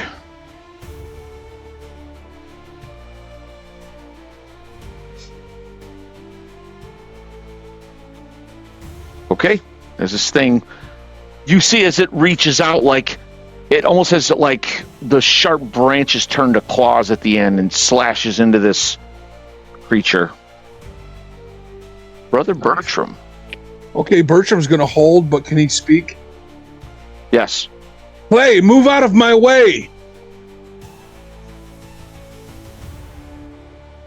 Clay fires back. Don't tell me what to do. All right, Brixus. Vrixis will try again. He wasn't able to get much through it, but he will try and fly past and fuck a bite. All right. Let's see. Miss. That one is a dirty 20. That's a hit. For 2 points of damage.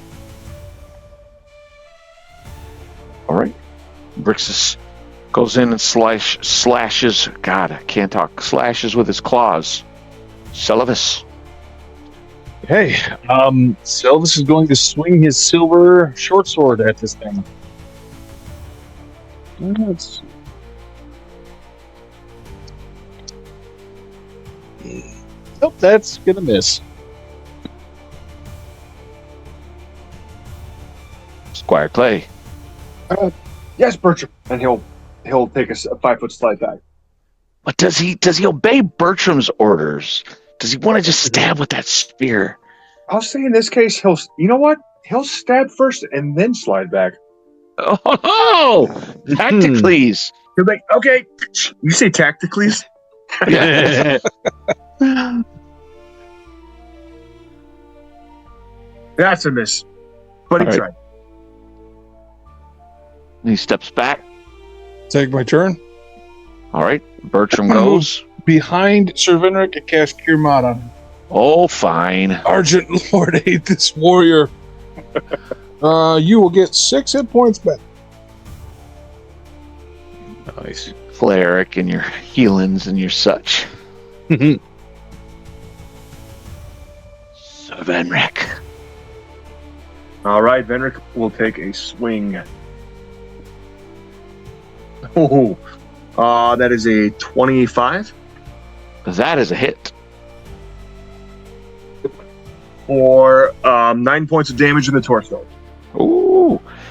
And you hack into it, Nice. but you just still feel like every one of you, as you chop, as you bite, as you slash, as you slam, it just doesn't feel like it's not doing full damage. Copper. My bow! He is going to pull a dagger and throw it. He's not a coward, but he's not super stoked about like getting into combat like hand to hand with this thing if he can help it. So he'll fling a dagger. I'll get you with this, foul beast. Look out for me. Oh, there we go. That is a 17, and that is a hit. Nice. Take that, he says.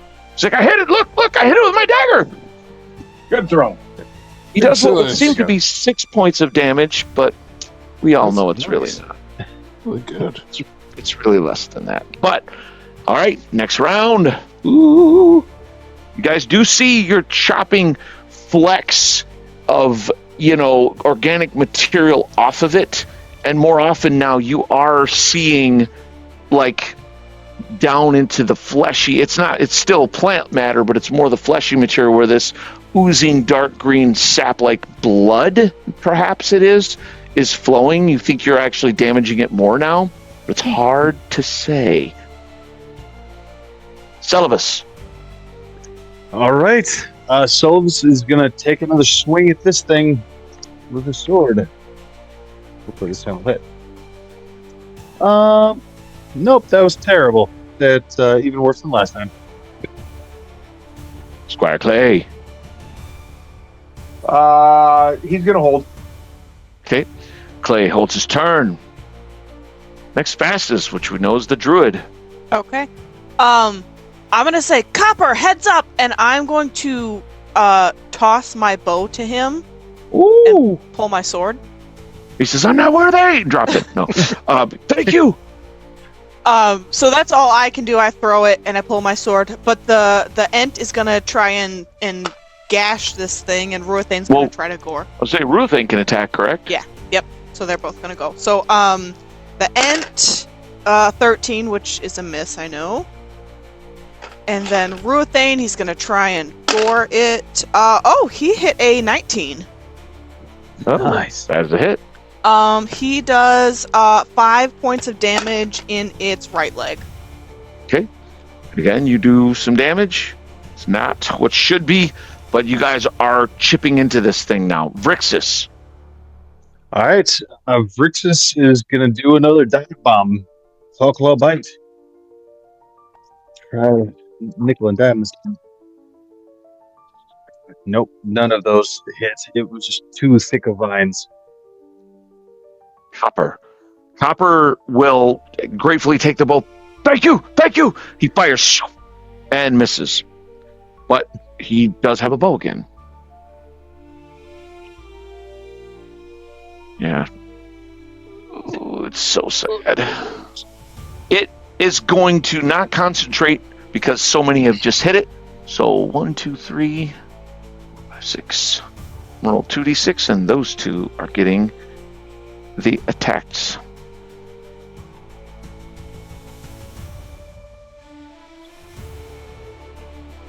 Starting with Celibus is the one. Oh my god. Oh Celibus? my god. Oh no! Is that 2? All right. Well, It just So the flails first out one- wildly, but both of them find Celibus. However, Celibus does have mirror image, but first we have to see if it even hits. So I'm it sure it hit a 16 yeah. and 21. Yeah. So, I am 3 on a D3. So the first one, Okay. Let me find a D3 here. First one, let's just get the old dice cam. Dice cam 3 on a here. D3. 1 less image. Okay. And then I'm 1 of 2. All right. So on a D6, will you be 1 to 3 or 4 to 6? I'll be 4 to 6. All right. 2. Oh! Both images are gone, but Celibus remains untouched. Oh, that saved my bacon. That was clutch, though. Woo! And that's a round of no hits. Nobody else I think got it's hit. plus 7 to hit.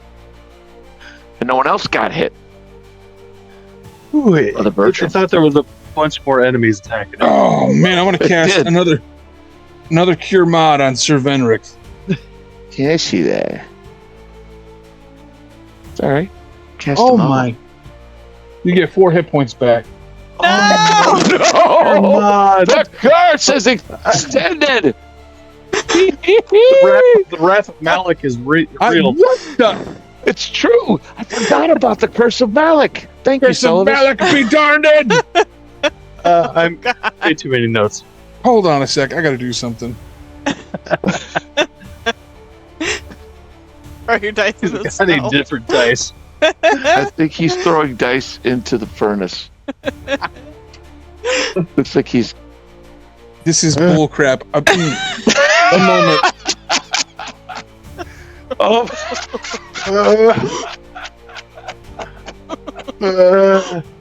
He muted himself. So I'm laughing with you, Sir Bertram. I haven't been able to hit a single thing this whole combat. oh my God. You know what? I know Benrick's happy. I understand what you're saying, Celavis, about not being able to hit nothing this combat. But how many episodes have we played in this game so far? It's 17, because most of them are rolled ones for healing. That's extreme bullcrap. Oh, wow. That's such bullcrap. That's so funny. Two new dice. Okay. Jerry muted Well himself so we wouldn't hear all the F-bombs. So, Sir Benrick. All right, Benrick he'll lash out with his blade again. Somebody better do something because you can't get healed. That is the Low 22. blow. That's a hit. All right, for 10 points of damage in the torso. Ooh! You hit this thing hard, and as you hit its torso, something cracks. It's like it looks like it's still moving. But you can see like there's this gush of slimy, dark green fluid that like falls to the ground, discoloring the earth there. Clay held his turn. He will move up on his right. He'll keep that 5-foot distance between him and it, but he will try to hit it with the spear. All right. That is a nat 20, boys and girls. Hey! Clutch Clay. Ooh, okay. So Clay hits it for 8 points of damage in the left arm. All right. Clay, as his spear stabs into this arm, it doesn't at first seem to do much, but he kind of twists it as he pulls it out, and again, more black, greenish ichor seeps out. It just gets darker with every wound. It still stands, but this thing is teetering. What seemed to be an impossible foe now seems on the brink of death, but it still depends on this next round.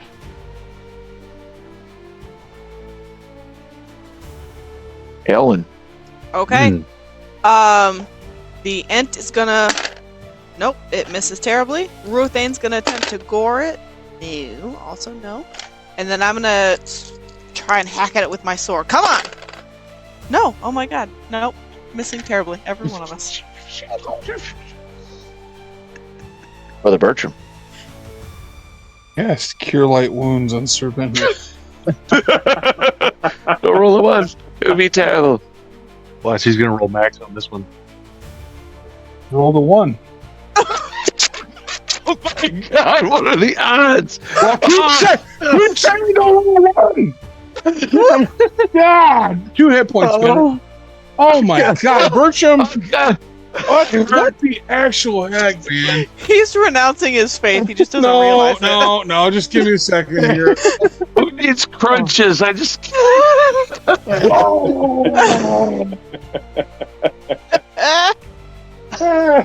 Mount crap, dude. Can't breathe. Why? Bricks the dragon. Oh God! Bricks is going to swoop in and fuck all bite. Go roll a 1. I rolled the opposite of a 1. There you go. That's There it is. 20. The other ones are Ooh, that's how you the do bite that. the bite's a crit. Settle it. That's going to be 4 points of damage. All right. Bricks slashes in a little bit more. I think it's weakening. Bertram, weren't you going to heal someone sometime soon? Shut up, lizard. I'm a dragon, Celavis. Celavis is going to kind of look to his left, look to his right, realizing that both of his images are gone, and he's going to cast mirror image on himself again. What? He has 2 for the day. You memorized it twice? I only have 1 second level spell, Use those spells up. so I have to use it twice. So yes, he gets. Don't roll a 1. Ooh, I rolled max this time. So there's D4 plus 1, so it will be 5. So a total of 6. For Wow. moi. See, it has the opposite effect when I say that, Bertram, to other people. I If I say hate don't- D6s. I hate that dice. Screw D6s. You're healing now. not that particular dice. Just D6s. Copper. He will launch another arrow.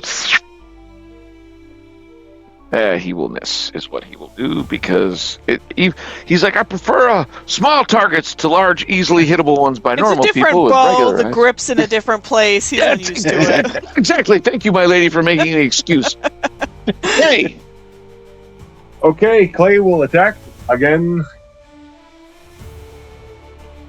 That is a 14. that is a miss. He's gonna back off, just in case. He's gonna take a 5-foot slide right on back next to Copper, or Copper's something like, like that. It's good back here, lad. All right. Sir Henrik.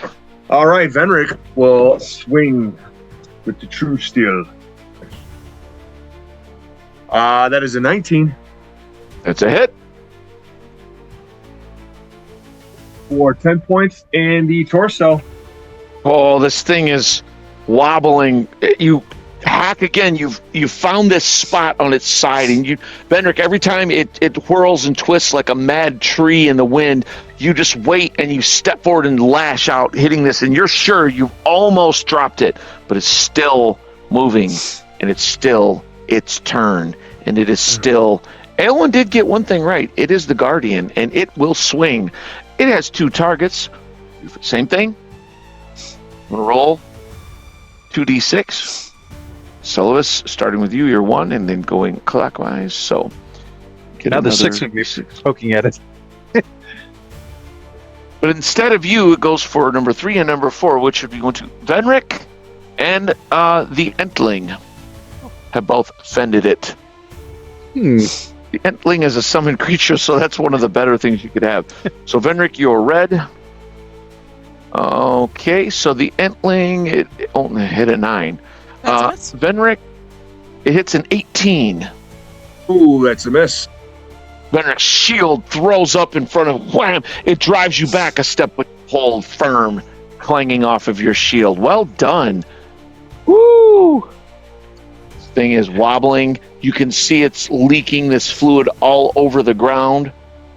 Who will go first becomes the question. But there's so many of you, there's a very good chance. Let's have Bertram just real quick roll a d6 and see what happens. No way. Because if I roll good, I'll be I rolled rolling a good? D6. then I'll have wasted it. I would probably roll a decent. Oh no! I shuffled the crap out of it too. Oh my Yeah. lord. All right. Let's see. 1, 2, 3, 4 is the Entling. 5 is, you guessed it, Ruethane. No! Don't get my heart. All right. Don't worry, I'll heal it. You don't have a Bertram's chance in farthing of surviving this. That's a new saying that's going around all the villages and Is towns. it? Let's kill them sayers. All right. The Entling is red. Oh my god. I just can't believe I just rolled that. Better on the Entling than the Ruethane, am I right? No, Oh, the no, the Entling Entling is No! red.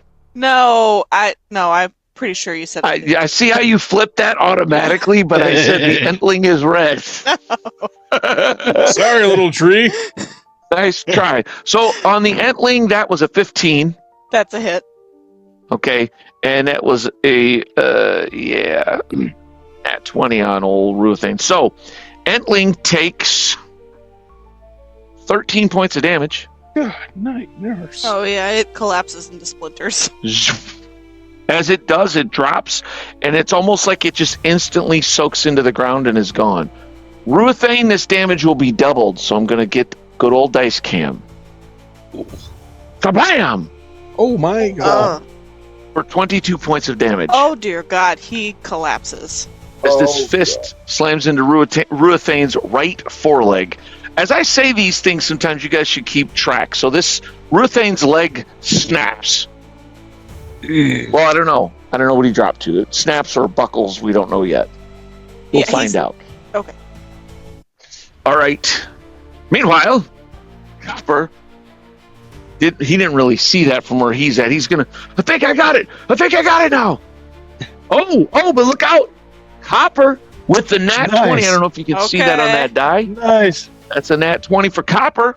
Let's go. Own damage. Let's see what Copper can do. I'm gonna keep that there and get a d6 if I can find one. This is doubled for 6. Nice. Which is again half. It wobbles as this arrow lashes out, hitting this thing in the center. He fires at the spot that Vendrick has been chopping open, slowly creating this wide groove. He's like, I shot, didn't drop though. Squire Clay. Clay will move up and try to spear this thing. That's a 13. That's a miss. He was like, I'll have the killing blow. Oh. And then he'll move back. Okay, so Ruthane falls, but he's not like dead. He was at -9. And I am going to I got probably make an acrobatics check not to be flung. Yep. Okay. Let me attempt that.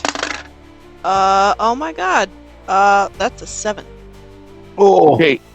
Elwyn, you are in fact thrown a bit. Not far. You don't take any. Well, actually, you take 1 point of damage as Ruthane hits the ground. You go prone briefly. You can get up with an action, however. Could I, without even bothering to get up, just heal him? Oh yeah, if you want to do that, That's what I want to do. Yes, that's exactly what I want to do. No, get up, please get up. You Okay. roll over. Don't roll on. He gets 6, so he's still down, but he's not bleeding. Yeah, you can hear. Oh, I'm telling. You're really good. Sorry, Oh, didn't mean that. I didn't mean that. It's better than Believe sticking you. out. All right. Rixus is going to wheel about again. Claw bite.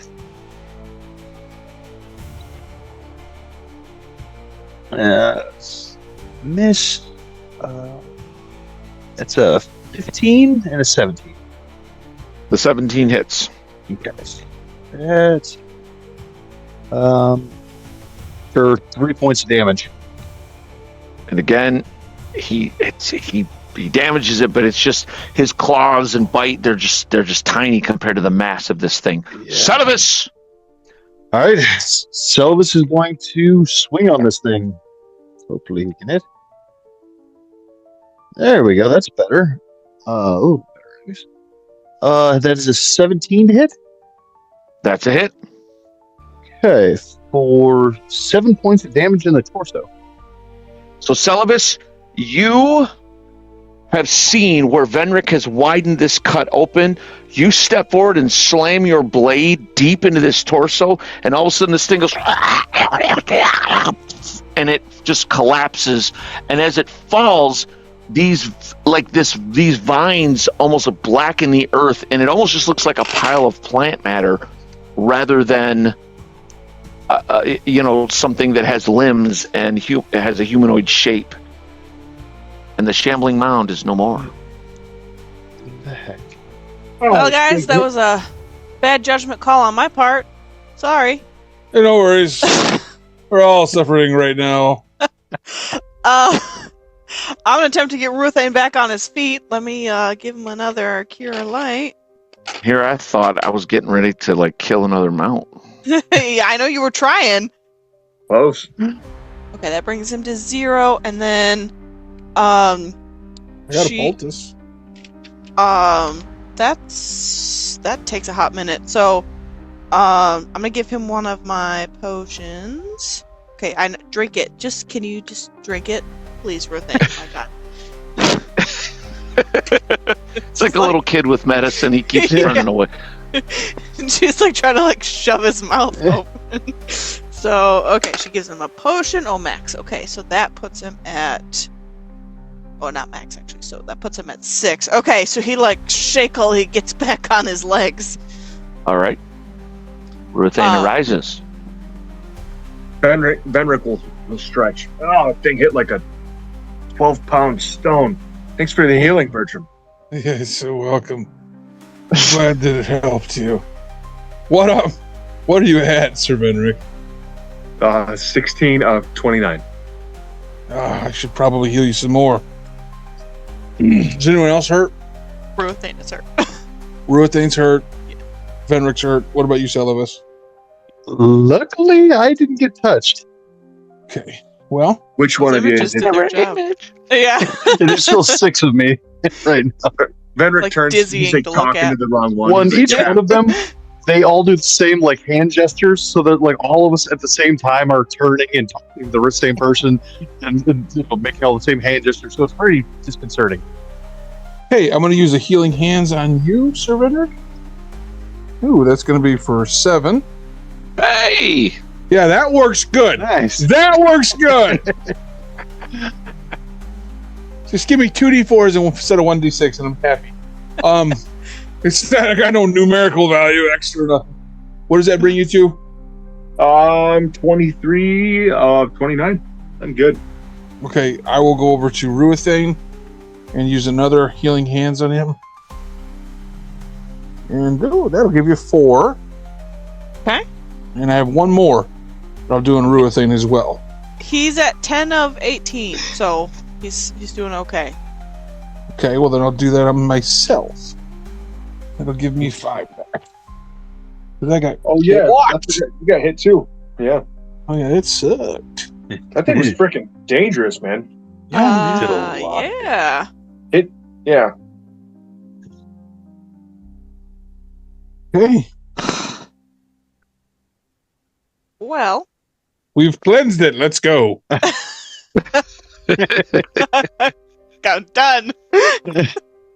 This place sucks. Yeah, the mage didn't come out during all this. No, we just gave him ample time to prepare for us. Yeah, true.